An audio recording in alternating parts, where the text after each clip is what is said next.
ಪ್ರಥಮ PUC ರಾಜ್ಯಶಾಸ್ತ್ರ ವಿಷಯದ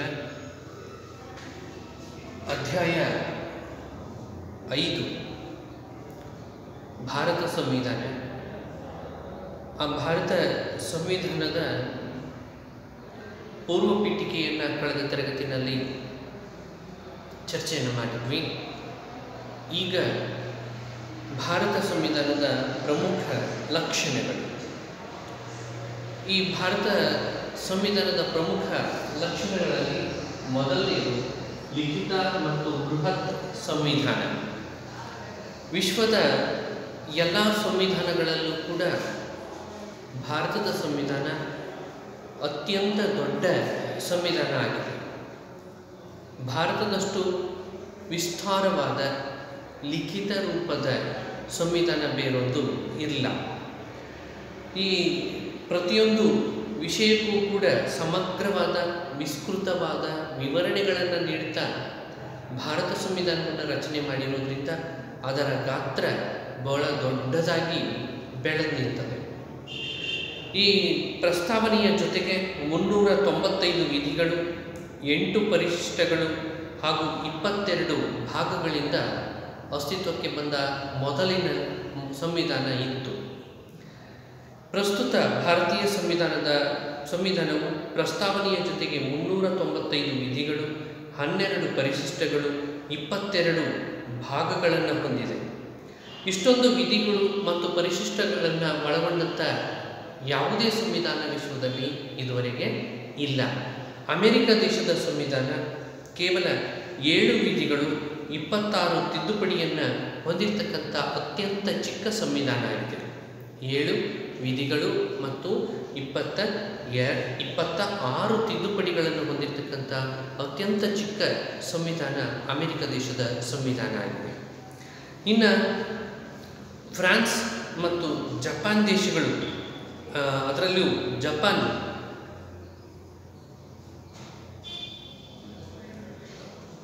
America ಸಂವಿಧಾನ 103 ವಿಧಿಗಳನ್ನು ಹೊಂದಿರತಕ್ಕಂಥ ಜಪಾನ್ ಸಂವಿಧಾನ, 92 ವಿಧಿಗಳನ್ನು ಹೊಂದಿರತಕ್ಕಂಥ ಫ್ರಾನ್ಸ್ನ ಸಂವಿಧಾನಗಳಿಗೆ ಹೋಲಿಕೆಯನ್ನು ಮಾಡಿದರೆ ಭಾರತ ದೇಶದ ಸಂವಿಧಾನ ಅತ್ಯಂತ ದೊಡ್ಡ ಸಂವಿಧಾನವಾಗಿದೆ. ಇನ್ನು ಎರಡನೇದು ಪ್ರಸ್ತಾವನೆ ಅಥವಾ ಪೂರ್ವ ಪೀಠಿಕೆ. ಪ್ರಸ್ತಾವನೆ ಅಥವಾ ಪೂರ್ವ ಪೀಠಿಕೆ. ಈ ಪ್ರಸ್ತಾವನೆ ಅಂದರೆ ಏನು ಅನ್ನೋದನ್ನು ನಾವೀಗಾಗಲೇ ಕಳೆದ ತರಗತಿಯಲ್ಲಿ ವಿಸ್ತಾರವಾಗಿ ಆ ಪ್ರಸ್ತಾವನೆಯ ಬಗ್ಗೆ ಚರ್ಚೆಯನ್ನು ಮಾಡಿದೆವು. ಸಂವಿಧಾನದ ಮೊದಲನೆಯ ಪುಟದಲ್ಲೇ ಭಾರತ ಸಂವಿಧಾನದೊಳಗೆ ಇರ್ತಕ್ಕಂಥ ಸಂಪೂರ್ಣ ವಿಷಯಗಳನ್ನು, ಭಾರತ ಸಂವಿಧಾನದೊಳಗೆ ಏನೇನಿದೆ, ಯಾವ್ಯಾವ ವಿಷಯಗಳಿಗೆ ಸಂಬಂಧಪಟ್ಟಂತೆ ಎಂತೆಂತಹ ನಾವು ಕಾನೂನುಗಳನ್ನು ನಾವು ಹೊಂದಿದ್ದೇವೆ, ಎಂತೆಂಥ ನಿಯಮಗಳನ್ನು ಹೊಂದಿದ್ದೇವೆ, ಏನೆಲ್ಲ ಮಾಡಬೇಕು ಎನ್ನುವುದರ ಬಗ್ಗೆ ಏನೇನಿದೆಯೋ ಅದೆಲ್ಲದನ್ನೂ ಕೂಡ ಭಾಳ ಸಂಕ್ಷಿಪ್ತವಾಗಿ ಪಕ್ಷಿ ನೋಟದ ರೀತಿಯಲ್ಲಿ 4 ಸಾಲುಗಳಲ್ಲಿ 4-5 ಸಾಲುಗಳಲ್ಲಿ ಹೇಳಲಾಗಿದೆ. ಅದನ್ನು ಭಾರತದ ಸಂವಿಧಾನದ ಪೂರ್ವ ಪೀಠಿಕೆ ಅಂತೇಳಿ ಕರೆದ್ವಿ. ಕಳೆದ ತರಗತಿಯಲ್ಲಿ ನಾವು ಅದನ್ನೇ ಚರ್ಚೆಯನ್ನು ಮಾಡಿದ್ವಿ. ಭಾರತದ ಪ್ರಜೆಗಳಾದ ನಾವು ನಮ್ಮ ಭಾರತವನ್ನು ಒಂದು ಸಾರ್ವಭೌಮ, ಸ್ವತಂತ್ರ, ಪ್ರಜಾಸತ್ತಾತ್ಮಕ, ಜಾತ್ಯತೀತ ಗಣರಾಜ್ಯವನ್ನಾಗಿ ಸ್ಥಾಪಿಸಲು ಮತ್ತೆಲ್ಲ ಅದರ ಪ್ರಜೆಗಳಿಗೆ ಸ್ವಾತಂತ್ರ್ಯವನ್ನು, ನ್ಯಾಯವನ್ನು, ಸಮಾನತೆಯನ್ನು ಒದಗಿಸಿಕೊಡಲು ಮತ್ತು ಎಲ್ಲರಲ್ಲಿ ರಾಷ್ಟ್ರೀಯ ಭಾವೈಕ್ಯತೆಯನ್ನು ಮೂಡಿಸಿ, ರಾಷ್ಟ್ರೀಯ ಏಕತೆಯನ್ನು ಮೂಡಿಸಿ, ಭ್ರಾತೃತ್ವವನ್ನು ಬೆಳೆಸಲು ಈ ಉದ್ದೇಶಗಳನ್ನು ನಾವೇನು ಮಾಡಿದ್ದೇವೆ, ಭಾರತದ ಸಂವಿಧಾನದ ಪೂರ್ವ ಪೀಠಿಕೆಯಲ್ಲಿಯೇ ಹೇಳಿಬಿಟ್ಟಿದ್ದೇವೆ. ಏನೇನನ್ನು ಭಾರತ ದೇಶದ ಸಂವಿಧಾನ ಹೊಂದಿದೆ ಅಂತೇಳಿ ಅದು ಕೂಡ ಒಂದು ವಿಶೇಷವಾಗಿರ್ತಕ್ಕಂಥದ್ದೇ ಆಗಿದೆ. ಈ ಪ್ರಸ್ತಾವನೆಯ ಪ್ರಕಾರ ಭಾರತವು ಒಂದು ಸಮಾಜವಾದಿ, ಸಾರ್ವಭೌಮ, ಜಾತ್ಯತೀತ, ಸತ್ತಾತ್ಮಕ ಗಣರಾಜ್ಯ. ಅಲ್ಲಿಯೇ ನಾವು ಏನು ಮಾಡಿಬಿಟ್ಟಿದ್ದೇವೆ, ನಮ್ಮ ದೇಶದ ಸ್ವರೂಪವನ್ನು ಹೇಳಿಬಿಟ್ಟಿದ್ದೇವೆ. ನಮ್ಮ ಭಾರತ ದೇಶದ ಸಂವಿಧಾನದ ಸ್ವರೂಪವನ್ನು ನಾವು ಹೇಳಿಬಿಟ್ಟಿದ್ದೇವೆ. ನಾವು ಯಾವ ರೀತಿಯ ಸರ್ಕಾರವನ್ನು ಹೊಂದಬೇಕಾಗಿದೆ ಅನ್ನೋದನ್ನು ಹೊಂದಲಿಕ್ಕೆ ಇಷ್ಟಪಟ್ಟಿದ್ದೇವೆ ಅನ್ನೋದನ್ನು ಆ ಪ್ರಸ್ತಾವನೆಯಲ್ಲೇ ಹೇಳಲಾಗಿದೆ. ಸ್ವಾತಂತ್ರ್ಯ, ಸಮಾನತೆ, ಭ್ರಾತೃತ್ವ, ನ್ಯಾಯ, ಸಮಗ್ರತೆ, ಏಕತೆ ಎಂತಹ ಮೌಲ್ಯಗಳನ್ನು ಕೂಡ ನಾವು ಏನು ಮಾಡಿದ್ದೇವೆ ಆ ಪ್ರಸ್ತಾವನೆಯಲ್ಲಿ ಸೇರಿಸಿದ್ದೇವೆ. ಇನ್ನು ನೆಕ್ಸ್ಟ್ ಬರ್ತಕ್ಕಂಥದ್ದು ಮೂಲಭೂತ ಹಕ್ಕುಗಳು. ಭಾರತ ಸಂವಿಧಾನದ 3ನೇ ಭಾಗದಲ್ಲಿ ಭಾರತೀಯರ ಮ್ಯಾಗ್ನಾ ಕಾರ್ಟಾ ಅಂತಲೇ ಕರೆಯಲ್ಪಡ್ತಕ್ಕಂಥ ಪ್ರಶ್ನಾತೀತವಾಗಿರ್ತಕ್ಕಂಥ ಸಕಾರಾತ್ಮಕ ನಿರ್ಬಂಧಗಳನ್ನು ಹೊಂದಿರತಕ್ಕಂಥ 6 ಮೂಲಭೂತ ಹಕ್ಕುಗಳನ್ನು ವಿಧಿ ಸಂಖ್ಯೆ 12ರಿಂದ 35ನೆಯ ವಿಧಿಯವರೆಗೆ, ವಿಧಿ ಸಂಖ್ಯೆ 12ನೆಯ ವಿಧಿ ಸಂಖ್ಯೆಯಿಂದ 35ನೆಯ ವಿಧಿ ಸಂಖ್ಯೆಯವರೆಗೆ ಭಾರತದ ಪ್ರಜೆಗಳಿಗೆ ಮೂಲಭೂತ ಹಕ್ಕುಗಳನ್ನು ಸಂವಿಧಾನಾತ್ಮಕವಾಗಿ ನೀಡಿದ್ದು ಅಷ್ಟೇ ಅಲ್ಲದೆ ಅವುಗಳಿಗೆ ನ್ಯಾಯಿಕ ಶ್ರೀರಕ್ಷೆಯನ್ನು ನೀಡಲಾಗಿದೆ. ನಮ್ಮ ಮೂಲಭೂತ ಹಕ್ಕುಗಳನ್ನು ಆಚರಣೆ ಮಾಡಿಕೊಂಡು ಹೋಗುವಂಥ ಸಂದರ್ಭದಲ್ಲಿ ಯಾವುದಾದರೂ ವ್ಯಕ್ತಿ, ಸಂಘ ಸಂಸ್ಥೆ ಅಥವಾ ಸರ್ಕಾರದ ಯಾವುದಾದರೂ ಕಾನೂನುಗಳಿಂದ ನಮಗೆ ಅಡೆತಡೆಗಳು ಉಂಟಾದರೆ ಅಂಥ ಸಂದರ್ಭದಲ್ಲಿ ಭಾರತದ ಸರ್ವೋಚ್ಚ ನ್ಯಾಯಾಲಯಕ್ಕೆ ನಾವು ಮೊರೆ ಹೋಗಬಹುದಾಗಿದೆ, ನಮ್ಮ ಮೂಲಭೂತ ಹಕ್ಕುಗಳನ್ನು ರಕ್ಷಿಸಿಕೊಳ್ಳಬಹುದಾಗಿದೆ. ಆ ರೀತಿ ನಮ್ಮ ಮೂಲಭೂತ ಹಕ್ಕುಗಳನ್ನು ರಕ್ಷಿಸುವ ಜವಾಬ್ದಾರಿಯನ್ನು ನಮ್ಮ ಭಾರತದ ಸಂವಿಧಾನ ಯಾರಿಗೆ ಕೊಟ್ಟಿದೆ? ಭಾರತದ ಸುಪ್ರೀಂ ಕೋರ್ಟಿಗೆ ನೀಡಿದೆ, ನ್ಯಾಯಾಂಗಕ್ಕೆ ನೀಡಿದೆ. ಆ ಕಾರಣಕ್ಕೋಸ್ಕರನೇ ಭಾರತದ ಸರ್ವೋಚ್ಚ ನ್ಯಾಯಾಲಯವನ್ನು ಮೂಲಭೂತ ಹಕ್ಕುಗಳ ರಕ್ಷಕ, ಮೂಲಭೂತ ಹಕ್ಕುಗಳ ರಕ್ಷಕ ಅಂತ ಹೇಳಿ ಕರೆಯಲಾಗ್ತದೆ. 1 ಅಥವಾ 2 ಅಂಕದ ಪ್ರಶ್ನೆಗೆ ಇದು ಕೂಡ ಒಂದು ಪ್ರಶ್ನೆ. ಮೂಲಭೂತ ಹಕ್ಕುಗಳ ರಕ್ಷಕರು ಯಾರು? ಮೂಲಭೂತ ಹಕ್ಕುಗಳ ರಕ್ಷಕ ಭಾರತದ ಸರ್ವೋಚ್ಚ ನ್ಯಾಯಾಲಯವಾಗಿದೆ.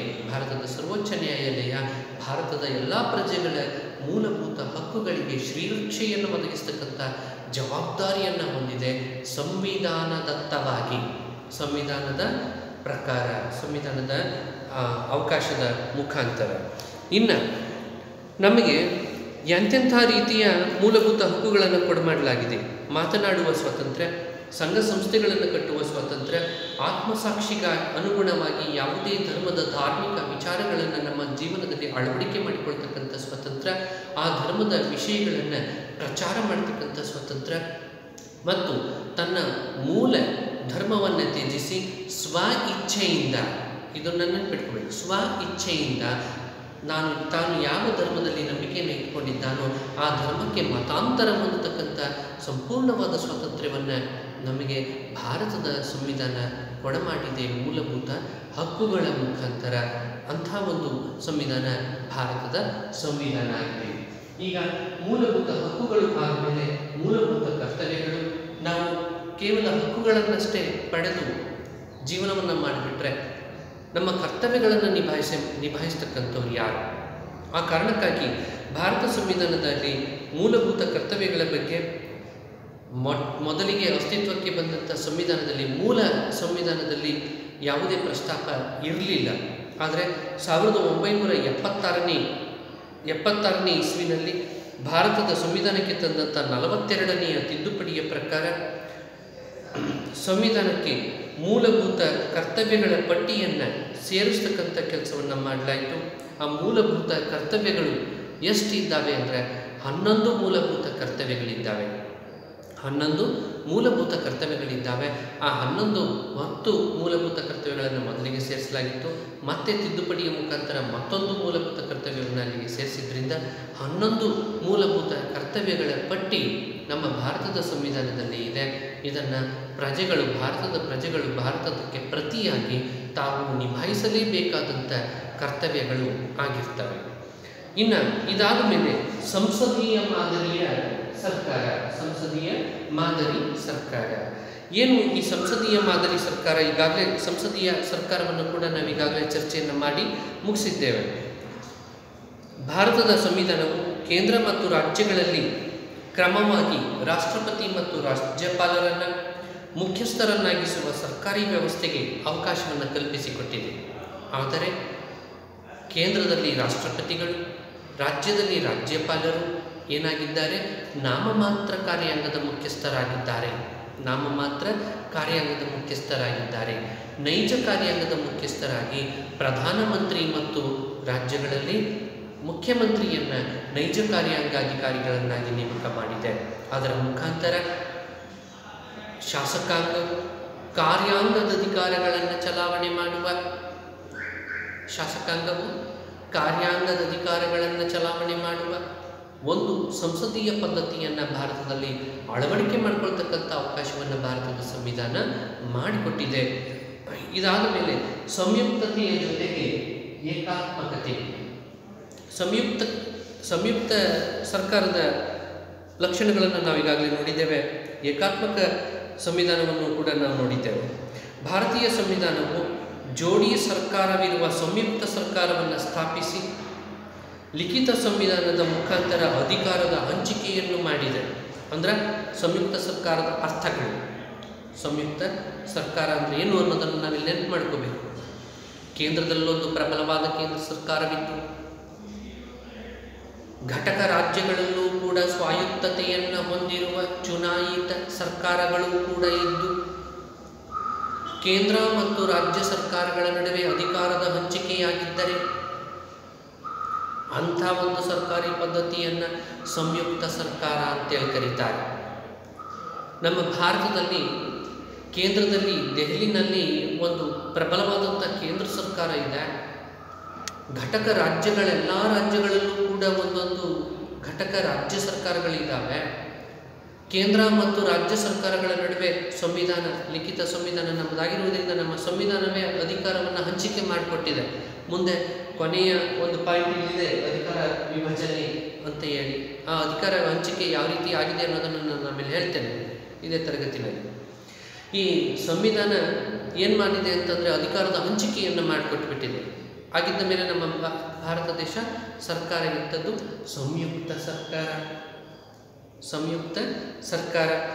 ಇದರ ಜೊತೆಗೆ ಏಕಾತ್ಮಕ ಮಾದರಿಯ ಸರ್ಕಾರದ ಲಕ್ಷಣಗಳನ್ನು ಕೂಡ ಹೊಂದಿದೆ. ಬಲಿಷ್ಠವಾಗಿರುವ ಕೇಂದ್ರ ಸರ್ಕಾರವನ್ನು ಹೊಂದಿದ್ದೇವೆ. ರಾಜ್ಯ ಸರ್ಕಾರಗಳಿಗಿಂತಲೂ ಕೇಂದ್ರ ಸರ್ಕಾರ ಅತ್ಯಂತ ಬಲಿಷ್ಠವಾಗಿರ್ತಕ್ಕಂಥದ್ದು. ನಮ್ಮ ಭಾರತದ ಪ್ರಜೆಗಳಿಗೆ ಏಕಪೌರತ್ವವನ್ನು ಕೊಟ್ಟಿದ್ದೇವೆ, ದ್ವಿಪೌರತ್ವವನ್ನು ಕೊಟ್ಟಿಲ್ಲ. ಇದಾದ ಮೇಲೆ ಏಕರಾಷ್ಟ್ರಗೀತೆ, ರಾಷ್ಟ್ರಧ್ವಜ, ರಾಷ್ಟ್ರ ಲಾಂಛನ ಇವೆಲ್ಲವುಗಳನ್ನು ಒಂದೊಂದನ್ನೇ ಹೊಂದಿರುವುದರಿಂದ ಏಕಾತ್ಮಕತೆಯ ಲಕ್ಷಣಗಳನ್ನು ಕೂಡ ಹೊಂದಿದ್ದೇವೆ. ಸಂಯುಕ್ತತೆಯ ಜೊತೆಗೆ ಏಕಾತ್ಮಕತೆಯನ್ನು ಕೂಡ ನಾವು ಹೊಂದಿದ್ದೇವೆ. ಇದಾದ ಮೇಲೆ ರಾಜ್ಯ ನೀತಿ ನಿರ್ದೇಶಕ ತತ್ವಗಳು. ಈ ರಾಜ್ಯ ನಿರ್ದೇಶಕ ತತ್ವಗಳು ಏನಿದಾವಲ್ಲ, ಈ ರಾಜ್ಯ ನಿರ್ದೇಶಕ ತತ್ವಗಳು ಅಂದರೆ ಏನು?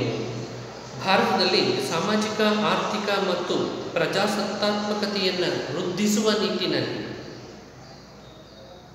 ಭಾರತದಲ್ಲಿ ಸಾಮಾಜಿಕ ಮತ್ತು ಆರ್ಥಿಕ ಪ್ರಜಾಸತ್ತೆಯನ್ನು ವೃದ್ಧಿಸುವ ದೃಷ್ಟಿಯಲ್ಲಿ ಭಾರತೀಯ ಸಂವಿಧಾನ ಏನು ಮಾಡಿದೆ ಅಂತಂದರೆ ತನ್ನ 4ನೆಯ ಭಾಗದಲ್ಲಿ ರಾಜ್ಯ ನೀತಿ ನಿರ್ದೇಶಕ ತತ್ವಗಳನ್ನು ನೀಡಲಾಗಿದೆ, ಹೊಂದಿದೆ.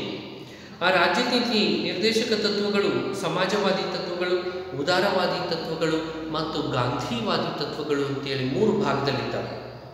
ಸಮಾಜವಾದಿ ತತ್ವಗಳು, ಉದಾರವಾದಿ ತತ್ವಗಳು, ಗಾಂಧಿವಾದಿ ತತ್ವಗಳು ಅಂತೇಳಿ 3 ಪಟ್ಟಿಯಲ್ಲಿ ಕೆಲವೊಂದು ನಿರ್ದೇಶನಗಳನ್ನು ಸಂವಿಧಾನ ನೀಡಿದೆ.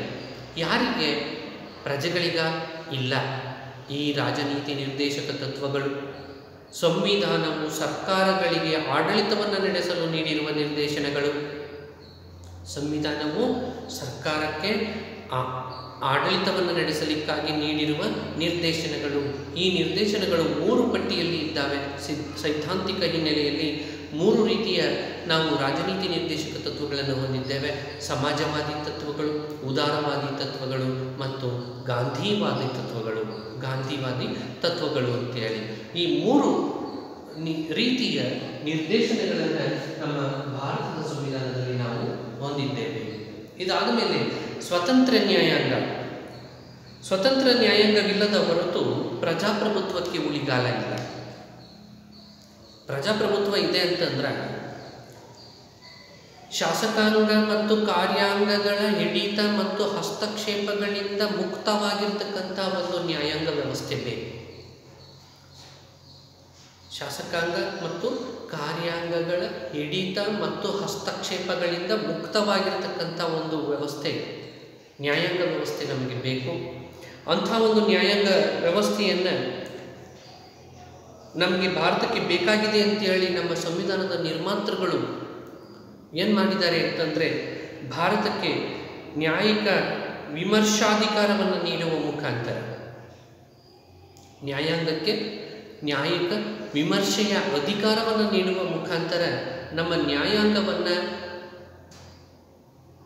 ಶಾಸಕಾಂಗ ಮತ್ತು ಕಾರ್ಯಾಂಗಗಳ ಹಿಡಿತದಿಂದ ಮುಕ್ತ ಮಾಡ್ತಕ್ಕಂಥ ಒಂದು ವ್ಯವಸ್ಥೆಯನ್ನು ಮಾಡಿಕೊಟ್ಟಿದ್ದಾರೆ. ಏನು ನ್ಯಾಯಿಕ ವಿಮರ್ಶೆ ಅಂದರೆ,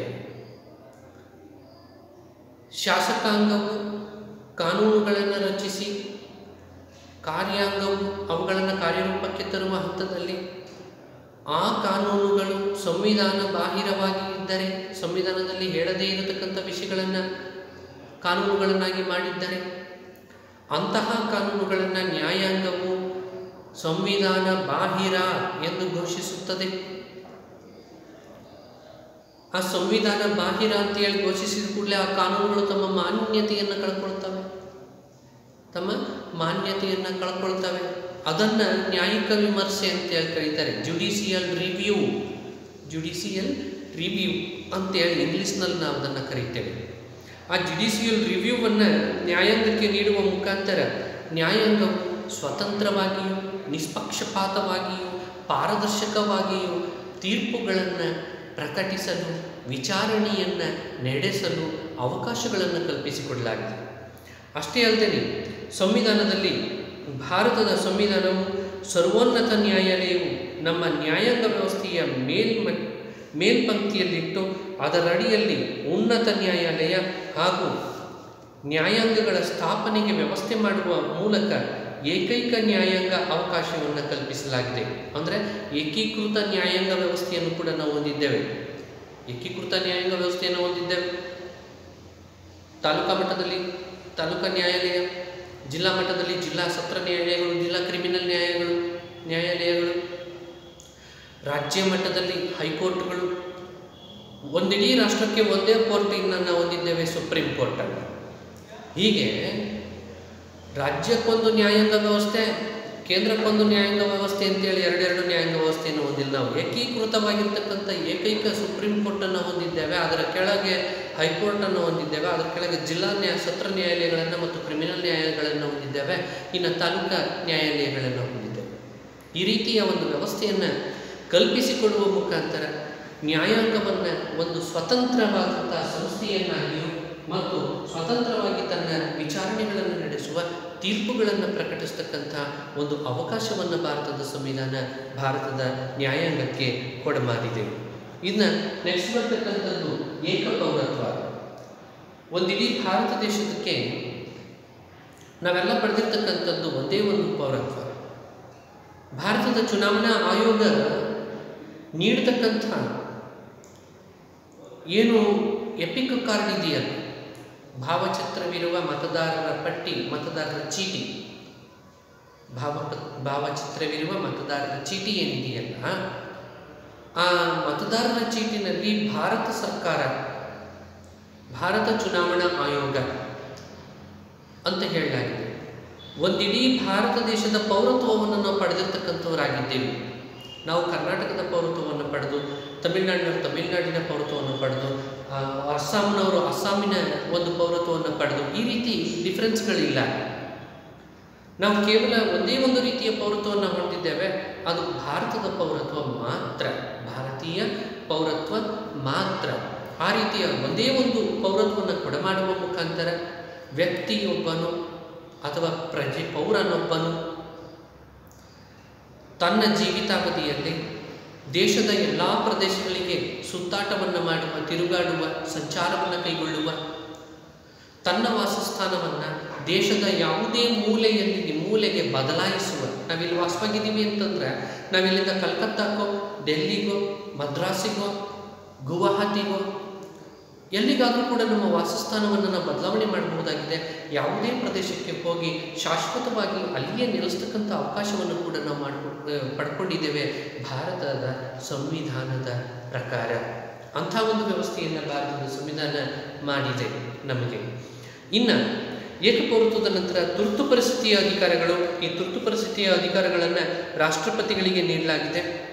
32ನೇ ಈ ಭಾರತೀಯ ಸಂವಿಧಾನವು ರಾಷ್ಟ್ರಪತಿಗಳಿಗೆ ಎದುರಾಗುವ ವಿಶೇಷವಾದಂಥ ಸಂದಿಗ್ಧ ಪರಿಸ್ಥಿತಿಗಳನ್ನು ಎದುರಿಸಲಿಕ್ಕೆ ಈ ತುರ್ತು ಪರಿಸ್ಥಿತಿಗಳನ್ನು ಭಾರತದ ಸಂವಿಧಾನ ನೀಡಿದೆ. ಆ ತುರ್ತು ಪರಿಸ್ಥಿತಿಯ ಅಧಿಕಾರಗಳನ್ನು ನೀಡಿದೆ. ಆ ತುರ್ತು ಪರಿಸ್ಥಿತಿಯ ಅಧಿಕಾರಗಳು ಏನು ಅಂತ ನೋಡೋಣ. ಅದರಲ್ಲಿ 3 ರೀತಿಯ ತುರ್ತು ಪರಿಸ್ಥಿತಿಗಳನ್ನು ನಾವು ನೋಡ್ತೇವೆ. 3 ರೀತಿಯ ತುರ್ತು ಪರಿಸ್ಥಿತಿಗಳನ್ನು ನಾವು ನೋಡ್ತೇವೆ. ಆ 3 ರೀತಿಯ ತುರ್ತು ಪರಿಸ್ಥಿತಿಗಳು ಯಾವುವು ಅಂದರೆ, ರಾಷ್ಟ್ರೀಯ ತುರ್ತು ಪರಿಸ್ಥಿತಿ,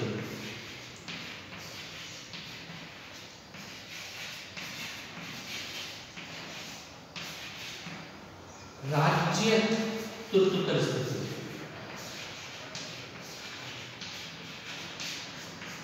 ಮತ್ತೆ ಹಣಕಾಸಿನ ತುರ್ತು ಪರಿಸ್ಥಿತಿ. ರಾಷ್ಟ್ರೀಯ ತುರ್ತು ಪರಿಸ್ಥಿತಿ, ರಾಜ್ಯ ತುರ್ತು ಪರಿಸ್ಥಿತಿ, ಹಣಕಾಸಿನ ತುರ್ತು ಪರಿಸ್ಥಿತಿ.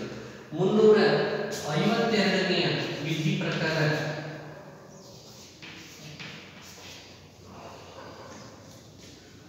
ರಾಷ್ಟ್ರೀಯ ತುರ್ತು ಪರಿಸ್ಥಿತಿಯನ್ನ, ಇನ್ನು 356ನೇ ವಿಧಿ ಪ್ರಕಾರ ರಾಜ್ಯ ತುರ್ತು ಪರಿಸ್ಥಿತಿಯನ್ನ, ಇನ್ನು 360ನೇ ವಿಧಿ ಪ್ರಕಾರ ಹಣಕಾಸಿನ ತುರ್ತು ಪರಿಸ್ಥಿತಿಯನ್ನ ಘೋಷಣೆ ಮಾಡತಕ್ಕಂಥ ಅಧಿಕಾರವನ್ನು ರಾಷ್ಟ್ರಪತಿಗಳಿಗೆ ನೀಡಲಾಗಿದೆ.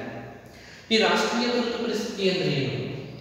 ನಮ್ಮ ಭಾರತದ ದೇಶದ ಮೇಲೆ ಯಾವುದಾದರೂ ವಿದೇಶಿ ಆಕ್ರಮಣಗಳು ಆಗಿದ್ದರೆ, ಅಥವಾ ಯಾವುದಾದರೂ ಒಂದು ಭಾಗದಲ್ಲಿ ಆಕ್ರಮಣಗಳು ಆಗಿದ್ದರೆ, ಅಥವಾ ಸಶಸ್ತ್ರ ಬಂಡಾಯ ಎದುರಾಗಿದ್ದರೆ, ಅಂಥ ಪರಿಸ್ಥಿತಿಯಲ್ಲಿ ಸಂಸತ್ತನ್ನು ಅಮಾನತಿನಲ್ಲಿ ಇಟ್ಟು, ಶಾಸಕಾಂಗವನ್ನು ಅಮಾನತಿನಲ್ಲಿ ಇಟ್ಟು ರಾಷ್ಟ್ರಪತಿಗಳು ಒಂದು ಇಡೀ ಭಾರತ ದೇಶದ ಮೇಲೆ ಏನು ಮಾಡ್ತಾರೆ? ರಾಷ್ಟ್ರಪತಿಯ ಆಡಳಿತವನ್ನು ಹೇರುತ್ತಾರೆ. ಇದನ್ನು ಏನಂತ ಕರೀತೇವೆ? ರಾಷ್ಟ್ರೀಯ ತುರ್ತು ಪರಿಸ್ಥಿತಿ ಅಂತೇಳಿ ಕರೀತೇವೆ.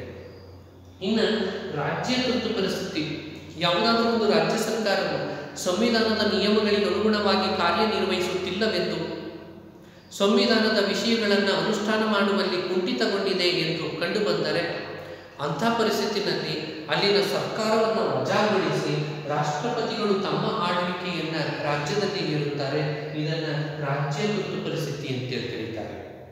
ಇನ್ನು ಹಣಕಾಸಿನ ತುರ್ತು ಪರಿಸ್ಥಿತಿ, ನಮ್ಮ ಭಾರತ ದೇಶದ ಹಣಕಾಸಿನ ಪರಿಸ್ಥಿತಿಯು, ಆರ್ಥಿಕ ಪರಿಸ್ಥಿತಿಯು ತುಂಬ ಹದಗೆಟ್ಟಿದೆ ಎಂದು ರಾಷ್ಟ್ರಪತಿಗಳಿಗೆ ಮನವರಿಕೆಯಾದರೆ, ಅಂಥ ಸಂದರ್ಭದಲ್ಲಿ ಹಣಕಾಸಿನ ತುರ್ತು ಪರಿಸ್ಥಿತಿಯನ್ನು ಹೇರ್ತಕ್ಕಂಥ ಅಧಿಕಾರವನ್ನು ಭಾರತದ ಸಂವಿಧಾನ ರಾಷ್ಟ್ರಪತಿಗಳಿಗೆ ಕೊಡಮಾಡಿದೆ.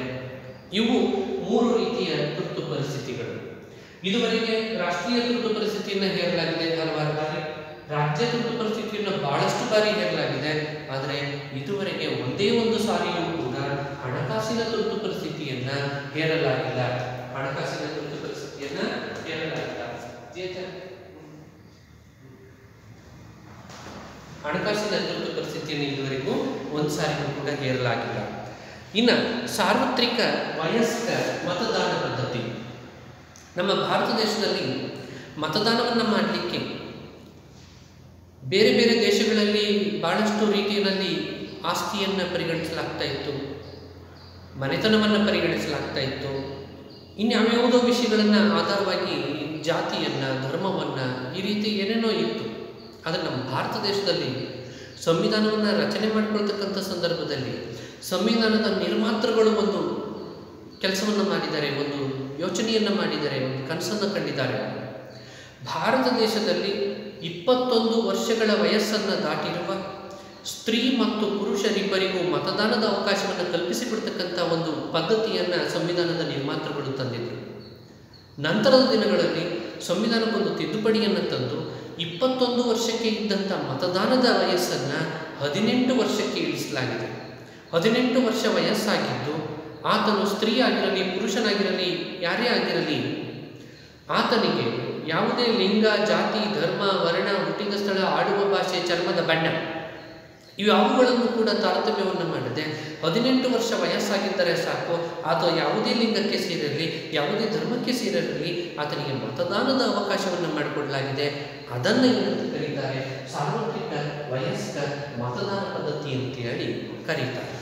ಇನ್ನು ಪಂಚಾಯತ್ ರಾಜ್ ವ್ಯವಸ್ಥೆ, ನಮ್ಮ ಭಾರತ ದೇಶದಲ್ಲಿ ಪಂಚಾಯತ್ ರಾಜ್ ವ್ಯವಸ್ಥೆಯನ್ನು ಹೊಂದಲಾಗಿದೆ. ಭಾರತದ ಸಂವಿಧಾನಕ್ಕೆ 1993ನೇ ಸಂವಿಧಾನ ತಿದ್ದುಪಡಿಯ ಮುಖಾಂತರ 73 ಮತ್ತು 74ನೇ ತಿದ್ದುಪಡಿಯ ಅನ್ವಯ ಭಾರತದಲ್ಲಿ 3 ಹಂತದ ಸ್ಥಳೀಯ ಸರ್ಕಾರ ಪದ್ಧತಿಯನ್ನು, 3 ಹಂತದ 3 ಟೈರ್ ಅಡ್ಮಿನಿಸ್ಟ್ರೇಷನ್ ಸಿಸ್ಟಮನ್ನು ಮೂರು ರೀತಿಯ ಸ್ಥಳೀಯ ಸರ್ಕಾರಗಳನ್ನು ಹೊಂದತಕ್ಕಂಥ ಅವಕಾಶವನ್ನು ಮಾಡಿಕೊಡಲಾಗಿದೆ. ಗ್ರಾಮ ಮಟ್ಟದಲ್ಲಿ ಗ್ರಾಮ ಪಂಚಾಯಿತಿ, ತಾಲೂಕು ಮಟ್ಟದಲ್ಲಿ ತಾಲೂಕು ಪಂಚಾಯಿತಿ ಮತ್ತು ಜಿಲ್ಲಾ ಮಟ್ಟದಲ್ಲಿ ಜಿಲ್ಲಾ ಪಂಚಾಯಿತಿಗಳೆಂಬ ಮೂರು ಸ್ತರಗಳ ಒಂದು ಸ್ಥಳೀಯ ಆಡಳಿತವನ್ನು ರಚನೆ ಮಾಡತಕ್ಕಂಥ ಅವಕಾಶವನ್ನು ಮಾಡುವ ಮುಖಾಂತರ ಪಂಚಾಯತ್ ರಾಜ್ ವ್ಯವಸ್ಥೆಯನ್ನು ನಾವು ಒಳಗೊಂಡಿದ್ದೇವೆ. 74ನೇ ತಿದ್ದುಪಡಿ ನಗರ ಪ್ರದೇಶದ ಸರ್ಕಾರಿ ವ್ಯವಸ್ಥೆಗೆ ಬದ್ಧವಾಗಿರ್ತದೆ. 74ನೇ ತಿದ್ದುಪಡಿ ನಗರ ಸ್ಥಳೀಯ ಆಡಳಿತ, ಈ ನಗರ ಪ್ರದೇಶದಲ್ಲಿ ನಗರಸಭೆ, ಪಟ್ಟಣ ಸಭೆ, ಪುರಸಭೆ, ಮಹಾನಗರ ಪಾಲಿಕೆ, ನಗರ ಪಾಲಿಕೆ ಇವೆಲ್ಲವುಗಳು ಕೂಡ, ಬೃಹತ್ ಬೆಂಗಳೂರು ನಗರ ಪಾಲಿಕೆ ಇವೆಲ್ಲವೂ ಏನಾಗಿದ್ದಾವೆ, ಪಂಚಾಯತ್ ರಾಜ್ ವ್ಯವಸ್ಥೆಯ ಅಡಿಯಲ್ಲಿ ನಾವು ಮಾಡಿಕೊಂಡಿರ್ತಕ್ಕಂಥ ಸರ್ಕಾರಿ ಆಡಳಿತ ಪದ್ಧತಿಗಳು ಆಗಿದ್ದಾವೆ. ಇನ್ನು ತಿದ್ದುಪಡಿಯ ವಿಧಾನಗಳು, ಈ ತಿದ್ದುಪಡಿಯನ್ನು ಮಾಡ್ತಕ್ಕಂಥದ್ದು ಹೇಗೆ? ಒಂದು ಸಂವಿಧಾನದಲ್ಲಿ, ಆದರ್ಶ ಸಂವಿಧಾನದಲ್ಲಿ ಇರಬೇಕಾದಂಥ ಅಗತ್ಯಾಂಶಗಳು ಅಂತೇಳಿ ಒಂದು ಕ್ಲಾಸ್ನಲ್ಲಿ ನಾವು ಚರ್ಚೆಯನ್ನು ಮಾಡಿದ್ದೇವೆ. ಅದರಲ್ಲಿ ಒಂದು ದೇಶ ತನ್ನ ಸಂವಿಧಾನವನ್ನು ತಿದ್ದುಪಡಿ ಮಾಡ್ತಕ್ಕಂಥ ಒಂದು ಕ್ರಮಗಳನ್ನು ಸಂವಿಧಾನದಲ್ಲಿಯೇ ಹೇಳಿರಬೇಕು, ಸಂವಿಧಾನದೊಳಗೇ ಹೇಳಿರಬೇಕು ಅಂತೇಳಿ ಒಂದು ವಿಷಯವನ್ನು ನಾವು ಚರ್ಚೆ ಮಾಡಿದ್ದೇವೆ. ನಮ್ಮ ಭಾರತ ದೇಶ ಅನನ್ಯ ಸಂವಿಧಾನ ಆಗಿರೋದ್ರಿಂದ, ನಮ್ಮ ಭಾರತ ದೇಶ ಅನನ್ಯ ಸಂವಿಧಾನವಾಗಿರುವುದರಿಂದ ನಮ್ಮ ಸಂವಿಧಾನವನ್ನು ಸುಲಭವಾಗಿ ತಿದ್ದುಪಡಿ ಮಾಡಲಿಕ್ಕೆ ಬರುವುದಿಲ್ಲ. ಸಂವಿಧಾನದಲ್ಲಿ ತಿಳಿಸಿರುವ ವಿಷಯಗಳಿಗನುಗುಣವಾಗಿ, ಕ್ರಮಗಳಿಗನುಗುಣವಾಗಿಯೇ ತಿದ್ದುಪಡಿಯನ್ನು ಮಾಡಬೇಕಾಗಿದೆ. ಅಂಥ ಒಂದು ಸಂವಿಧಾನ ನಮ್ಮ ಸಂವಿಧಾನ ಆಗಿದೆ. ಹಾಗಿದ್ಮೇಲೆ ಯಾವ ಕ್ರಮಗಳವು? ಪಾರ್ಲಿಮೆಂಟಿನ ಉಭಯ ಸದನಗಳು, ಕೇಂದ್ರ ಸಂಸತ್ತಿನ ಎರಡೂ ಸದನಗಳು ಪ್ರತ್ಯೇಕವಾಗಿ ತಿದ್ದುಪಡಿ ಮಸೂದೆಗೆ ಒಪ್ಪಿಗೆಯನ್ನು ಸೂಚಿಸಬೇಕು. ಒಂದು ಸದನ ಒಪ್ಪಿತು ಮತ್ತೊಂದು ಸದನ ಒಪ್ಪಲಿಲ್ಲ ಅಂತಂದರೆ ಆಗೋದಿಲ್ಲ. ಪಾರ್ಲಿಮೆಂಟಿನ ಉಭಯ ಸದನಗಳಲ್ಲಿ 2/3 ಬಹುಮತವನ್ನು ತಿದ್ದುಪಡಿಗೆ ಸೂಚಿಸಿ ತಿದ್ದುಪಡಿಯನ್ನು ಮಾಡೋದು. ಇದಾದ ಮೇಲೆ ಪಾರ್ಲಿಮೆಂಟಿನ ಒಪ್ಪಿಗೆಯನ್ನು ಪಡೆದಾದ ಮೇಲೆ ಪ್ರತಿ ರಾಜ್ಯಗಳಲ್ಲೂ ಕೂಡ ಒಂದೊಂದು ಸರ್ಕಾರ ಇದೆ, ಅಲ್ಲಿ ಕೆಳಮನೆ ಇದೆ, ಜನರಿಂದ ನೇರವಾಗಿ ಆಯ್ಕೆಯಾಗಿ ಹೋದಂಥ ವಿಧಾನಸಭೆ ಇದೆ. ಪ್ರಸ್ತುತ ಅಸ್ತಿತ್ವದಲ್ಲಿರುವ ಅಷ್ಟು ವಿಧಾನಸಭೆಗಳಲ್ಲಿ 50% ವಿಧಾನಸಭೆಗಳು ಆ ತಿದ್ದುಪಡಿಯನ್ನು ಒಪ್ಪಬೇಕು. ಒಂದು 20 ವಿಧಾನಸಭೆಗಳಿದ್ದಾವೆ ಅಂತ ಇಟ್ಕೊಳ್ಳಿ, 30 ವಿಧಾನಸಭೆಗಳು ಈಗ ಸದ್ಯದಲ್ಲಿ ಇದ್ದಾವೆ. ಆ 30 ವಿಧಾನಸಭೆಗಳಲ್ಲಿ 15% ವಿಧಾನಸಭೆಗಳು ಆ ತಿದ್ದುಪಡಿ ಮಸೂದೆಯನ್ನು ಒಪ್ಪಿಕೊಳ್ಬೇಕು. ಆವಾಗ ಭಾರತ ದೇಶಕ್ಕೆ ಒಂದು ತಿದ್ದುಪಡಿಯನ್ನು, ಭಾರತ ದೇಶದ ಸಂವಿಧಾನಕ್ಕೆ ತಿದ್ದುಪಡಿಯನ್ನು ಮಾಡಲಾಗ್ತದೆ. ಅಂಥ ಒಂದು ತಿದ್ದುಪಡಿಯನ್ನು ಕೂಡ ಸಂವಿಧಾನದಲ್ಲಿಯೇ ಹೇಳಲಾಗಿದೆ. ಇನ್ನು ಅಖಿಲ ಭಾರತ ಸೇವೆಗಳು, ಇದು ವಿಶೇಷವಾಗಿರ್ತಕ್ಕಂಥದ್ದು. ಈ ಅಖಿಲ ಭಾರತೀಯ ಸೇವೆಗಳನ್ನು ಏಕಾತ್ಮಕತೆಯ ಲಕ್ಷಣವನ್ನು ಹೊಂದಲಿಕ್ಕೋಸ್ಕರ ನಾವಾಗಲೇ ಹೇಳಿದ್ವಿ, ಭಾಗಶಃ ಸಂಯುಕ್ತ ಮತ್ತು ಭಾಗಶಃ ಏಕಾತ್ಮಕ ವ್ಯವಸ್ಥೆಯನ್ನು ನಾವು ಹೊಂದಿದ್ದೇವೆ. ಈ ಏಕಾತ್ಮಕ ಲಕ್ಷಣಗಳಲ್ಲಿ ಇದು ಕೂಡ ಒಂದು. ಅಖಿಲ ಭಾರತ ಸೇವಾ ವರ್ಗ ಅಂತೇಳಿ ಒಂದು ಸೇವೆಯನ್ನು ನಾವು ಹೊಂದಿದ್ದೇವೆ. ಅದರಲ್ಲಿ IAS, ಇಂಡಿಯನ್ ಅಡ್ಮಿನಿಸ್ಟ್ರೇಟಿವ್ ಸರ್ವಿಸ್, ಅಖಿಲ ಭಾರತ ಆಡಳಿತ ಸೇವೆ, IPS ಅಖಿಲ ಭಾರತ ಏನಿದೆ, ಅಖಿಲ ಭಾರತ ಪೊಲೀಸ್ ಸೇವೆ. ಇನ್ನು IFS ಅಖಿಲ ಭಾರತ ಅರಣ್ಯ ಸೇವೆ, ಅಖಿಲ ಭಾರತ ಆಡಳಿತ ಸೇವೆ, ಅಖಿಲ ಭಾರತ ಪೊಲೀಸ್ ಸೇವೆ, ಅಖಿಲ ಭಾರತ ಅರಣ್ಯ ಸೇವೆ. ಈ ರೀತಿ 3 ಸೇವೆಗಳನ್ನು ನಾವು ಹೊಂದಿದ್ದೇವೆ.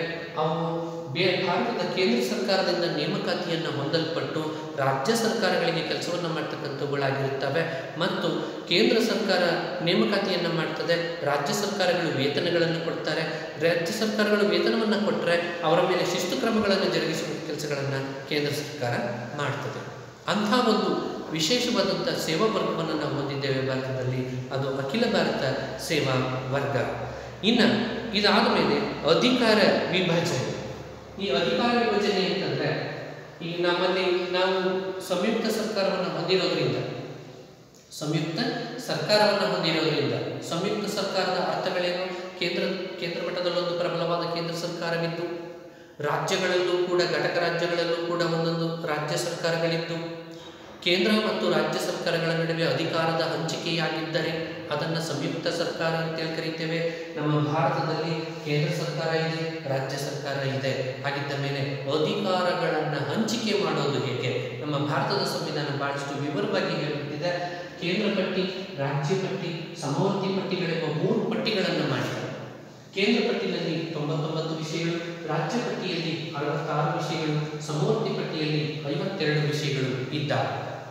ಕೇಂದ್ರ ಪಟ್ಟಿಯಲ್ಲಿರುವ 99 ವಿಷಯಗಳಿಗೆ ಸಂಬಂಧಪಟ್ಟಂತೆ ಕೇಂದ್ರ ಸರ್ಕಾರವು ಕಾನೂನುಗಳನ್ನು ರಚಿಸಿ ಆಡಳಿತವನ್ನು ನಡೆಸುವುದು. ರಾಜ್ಯ ಪಟ್ಟಿಯಲ್ಲಿ ಇರ್ತಕ್ಕಂಥ 66 ವಿಷಯಗಳಿಗೆ ಸಂಬಂಧಪಟ್ಟಂತೆ ರಾಜ್ಯ ಸರ್ಕಾರಗಳು ಕಾನೂನುಗಳನ್ನು ರಚಿಸಿ ಆಡಳಿತವನ್ನು ನಡೆಸುವುದು. ಸಮವರ್ತಿ ಪಟ್ಟಿಯಲ್ಲಿರ್ತಕ್ಕಂಥ 52 ವಿಷಯಗಳಿಗೆ ಸಂಬಂಧಪಟ್ಟಂತೆ ಕೇಂದ್ರ ಮತ್ತು ರಾಜ್ಯ ಸರ್ಕಾರಗಳೆರಡೂ ಸಮಾಲೋಚನೆಯನ್ನು ನಡೆಸಿ ಕಾನೂನುಗಳನ್ನು ರಚಿಸಿ ಆಡಳಿತವನ್ನು ನಡೆಸುವುದು ಅಂತೇಳಿ ಭಾರತದ ಸಂವಿಧಾನ ತನ್ನ ಸಂವಿಧಾನವೇ ಏನು ಮಾಡಿಬಿಟ್ಟಿದೆ, ಕೇಂದ್ರ ಸರ್ಕಾರಕ್ಕೂ ಮತ್ತು ರಾಜ್ಯ ಸರ್ಕಾರಕ್ಕೂ ಅಧಿಕಾರವನ್ನು ಹಂಚಿಕೆ ಮಾಡಿಕೊಟ್ಟಿದೆ. ಅದರ ಪ್ರಕಾರವೇ ನಾವು ಸಂಯುಕ್ತ ಸರ್ಕಾರವನ್ನು ಹೊಂದಿ ಅಧಿಕಾರ ವಿಭಜನೆಯ ಮುಖಾಂತರ ಆಡಳಿತವನ್ನು ಹೊಂದಿದ್ದೇವೆ. ಇಷ್ಟು ಭಾರತದ ಸಂವಿಧಾನದ ಒಂದು ಪ್ರಮುಖವಾದಂಥ ಲಕ್ಷಣಗಳು. ಇದನ್ನು 10 ಅಂಕಗಳಿಗೆ ಕೇಳ್ತಾ ಇರ್ತಾರೆ ಪರೀಕ್ಷೆಯಲ್ಲಿ. ತಯಾರಾಗಿರ್ರಿ. 10 ಅಂಕಗಳಿಗೆ ಇಷ್ಟು ವಿಷಯಗಳನ್ನು ಬರೀಬೇಕು, ಒಂದೊಂದನ್ನು ಹೆಡ್ಲೈನ್ ಮಾಡ್ಕೋಬೇಕು, ಒಂದೊಂದಕ್ಕೂ ಕೂಡ ವಿವರಣೆಯನ್ನು ನೀವು ನೀಡಬೇಕಾಗ್ತದೆ. ಇಷ್ಟು ಭಾರತ ಸಂವಿಧಾನದ ಪ್ರಮುಖ ಲಕ್ಷಣಗಳು. ಇನ್ನು ಮುಂದಿನ ತರಗತಿಯಲ್ಲಿ ಮೂಲಭೂತ ಹಕ್ಕುಗಳು ಭಾರತೀಯ ಪ್ರಜೆಗಳಿಗೆ ಭಾರತದ ಸಂವಿಧಾನದಲ್ಲಿ ತನ್ನ ಸಂವಿಧಾನದ 3ನೆಯ ಭಾಗದಲ್ಲಿ ನೀಡಿರ್ತಕ್ಕಂಥ ವಿಧಿ ಸಂಖ್ಯೆ 12ರಿಂದ ವಿಧಿ ಸಂಖ್ಯೆ 35ರವರೆಗೆ ನೀಡಿರ್ತಕ್ಕಂಥ ಮೂಲಭೂತ ಹಕ್ಕುಗಳು, ಆ ಮೂಲಭೂತ ಹಕ್ಕುಗಳನ್ನು ಮುಂದಿನ ತರಗತಿಯಲ್ಲಿ ಚರ್ಚೆಯನ್ನು ಮಾಡುವ.